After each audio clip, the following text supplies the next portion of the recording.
Bharat update में हूं आपके साथ ऋतु भंडारी और शुरुआत एक बड़ी खबर के साथ बुलेटिन की करते हैं। जंतर मंतर पर हालात बेहद बेकाबू हैं। प्रदर्शनकारी और पुलिस के बीच में एक बार फिर से देर रात जोरदार झड़प हुई। दिल्ली पुलिस के 3 एसीपी इस दौरान घायल बताए जा रहे हैं, जिन्हें चोटें आई हैं। जहां आरएएफ ने प्रदर्शनकारी छात्रों पर आंसू गैस के गोले छोड़े। जब तक स्थिति सिचुएशन कंट्रोल में नहीं हो पा रही थी, उसके बाद यहां पर आंसू गैस के गोले दागे गए। तो ये बड़ी खबर आपकी टीवी स्क्रीन पर, जहां आरएएफ ने प्रदर्शनकारी छात्रों पर आंसू गैस के गोले छोड़े और लगातार नारेबाजी की जा रही थी और अचानक से देखते ही देखते ये प्रदर्शन और बेकाबू हो जाता है। जहां इस वक्त एक बार फिर से न सिर्फ छात्र बल्कि कॉकरोच जनता पार्टी के समर्थक लगातार धरने पर बैठे हुए हैं, प्रदर्शन कर रहे हैं सरकार के खिलाफ। लेकिन प्रदर्शनकारी जब तक सरकार से अपनी बात रख पाए, उससे पहले लगातार जो सिचुएशन है वो आउट ऑफ कंट्रोल से होती हुई नजर आ रही है। दिल्ली पुलिस के 3 एसीपी को यहां पर चोटें आई हैं। फिलहाल अभी क्या कुछ हालात है, इस बारे में ऑफिशियल तौर पर जानकारी सामने नहीं आई है,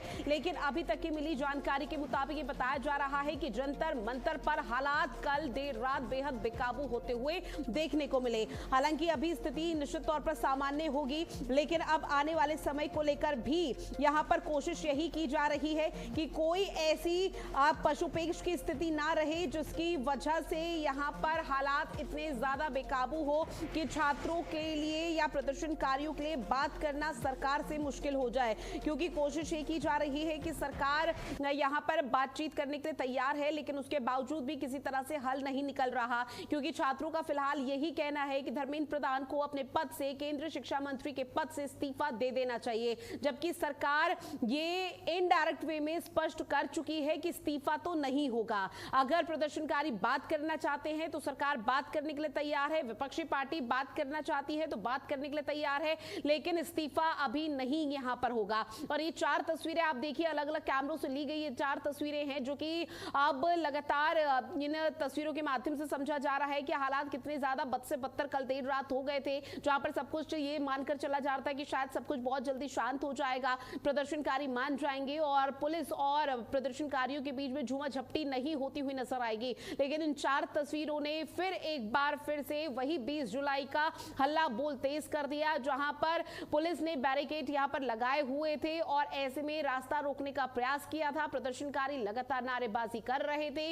वहीं दूसरी तस्वीर में आप देखिए, प्रदर्शनकारियों को जब तक समझाने का प्रयास किया जाता है, तब तक प्रदर्शनकारियों की तरफ से पुलिस पर अटैक करने का प्रयास किया जाता है। आरएएफ का जो पुलिस बल वहां पर मौजूद था, उन्होंने प्रदर्शनकारियों पर फिर लाठी डंडे भी भांजे। वहीं तीसरी तस्वीर, जहां आंसू गैस के गोले तक आरएएफ की टीम को छोड़ने पड़े, क्योंकि उनका ये कहना कि सिचुएशन इतनी ज्यादा आउट ऑफ कंट्रोल हो चुकी थी, उनके हाथ से बाहर हो चुकी थी। जब कुछ समझ नहीं आया तब आंसू गैस के गोले दागने पड़े, क्योंकि छात्रों के हाथ में, प्रदर्शनकारियों के हाथ में लाठी डंडे थे। वहीं चौथी तस्वीर उस दौरान की है जब ये पूरा प्रदर्शन काफी उग्र हो गया और महज हालांकि कुछ देर बाद ये शांत भी हो गया था, लेकिन जब प्रदर्शनकारियों और पुलिस के बीच में झूमाझपटी हुई तो उसके बाद 3 एसीपी को गंभीर चोटें आई है।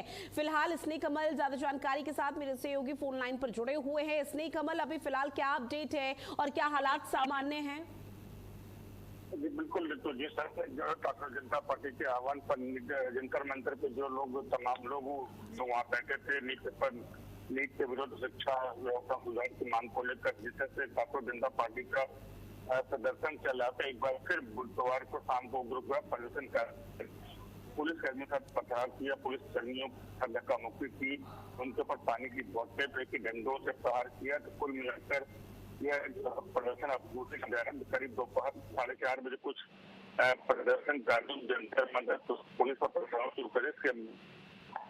देखिए, लगातार जो प्रदर्शन है उसमें अभी भी उम्मीद ये जताई जा रही है कि शांतिपूर्ण तरीके से वार्ता हो, शांतिपूर्ण तरीके से प्रदर्शन चले, शांतिपूर्ण तरीके से सरकार और प्रदर्शनकारियों के बीच में संवाद हो। लेकिन जब ये तस्वीरें सामने आ जाती है और देर रात जो तस्वीरें सामने है, उसने एक बार फिर से वो भौकाल मचाती है कि शांतिपूर्ण तरीके से तो बात नहीं हो पाएगी। जो संवाद यहाँ पर प्रदर्शनकारी चाहते हैं कि तरीके से, सुचारू रूप से हो, शायद वो ना होने पाए। लेकिन अगर इसी तरह से झूमाझपटी चलेगी तो बीच का रास्ता कैसे निकल पाएगा? मैंने कहा कि दोपहर में 4:30 बजे के आसपास प्रदर्शनकारियों ने जो पुलिस पर पथराव शुरू किया, इसके जयप्रकाश जख्मी हो गए। उसके बाद पुलिस ने हल्का फुल्का बल प्रयोग करके लोगों को वहां लगा दिया था। लेकिन इसके बाद देर रात 8:30 बजे स्थिति और खराब होती है, जब जंतर मंतर के नजदीक टॉलस्टॉय मार्ग पर जो है प्रदर्शनकारियों ने पुनः पथराव शुरू कर दिया। कुछ पुलिस कर्मियों को जो चोट आई, इसके बावजूद इसके बाद पुलिसकर्मी और आरएएफ के जवानों ने जो आंसू गैस के गोले छोड़े, लाठीचार्ज के 10 मिनट को नियंत्रित कर लिया था।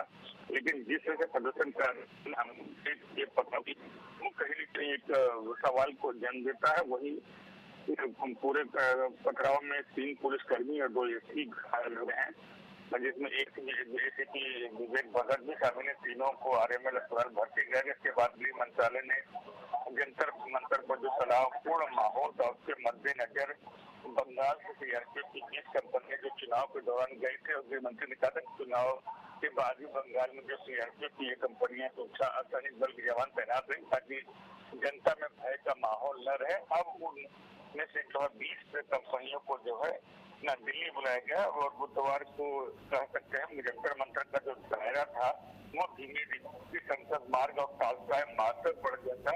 एहतियात के तौर पर सूबा सागर जनपद समेत जो है दिल्ली के 16 स्टेशन कल प्रवेश और निकास दोनों की बंद कर दी। इसके बावजूद प्रदर्शनकारियों की प्रेस चलती गई। जंतर मंतर पर तमाम लोग हैं जो काफी भीड़ करते हैं। वही अब उत्तर प्रदेश, बिहार, महाराष्ट्र, कर्नाटक समेत कई राज्यों के लोग वहां पर अब आना शुरू कर रहे हैं। भविष्य इस वक्त सड़कों पर है और छात्रों को लेकर उम्मीद ये की जा रही है कि वो बहुत जल्दी अपने घर लौट जाएं और आने वाले समय में जो भी उनकी पढ़ाई या फिर जो एग्जाम है उसकी यहाँ पर तैयारी करें। लेकिन लगातार शिक्षा व्यवस्था पर सवाल उठ रहे हैं। आप सरकार का क्या रुख है इस पर, क्योंकि सरकार की तरफ से कहीं ना कहीं इनडायरेक्ट वे में ये संकेत और ये मैसेज देने का प्रयास किया जा रहा है कि इस्तीफा तो नहीं होगा धर्मेंद्र प्रधान का, और अगर इस्तीफा नहीं होता है तो वही सबसे बड़ी मांग यहाँ पर की जा रही है कि धर्मेंद्र प्रधान को उनके पद से हटाएं। तो निश्चित तौर पर ये फिर जो आंदोलन है शायद और बढ़ता हुआ देखने को मिल पाएगा। बिल्कुल, सरकार जो है प्रदर्शनकारियों को संदेश दे शिक्षा मंत्री धर्मेंद्र प्रधान को हटाने के पक्ष में नहीं है। सरकार का मानना है कि पेपर लीक की जिम्मेदारी सिर्फ उनको नहीं ठहराई जाती। और वैसे सरकार जो छात्रों की जिनकी मतलब जी आप बिल्कुल देखिए, अब इस पूरे आंदोलन या प्रदर्शन को लेकर क्या कुछ तस्वीरें सामने आती है उस पर फिलहाल हर किसी की नजरें टिकी हुई है। बहरहाल जानकारी साझा की उसके लिए बहुत शुक्रिया।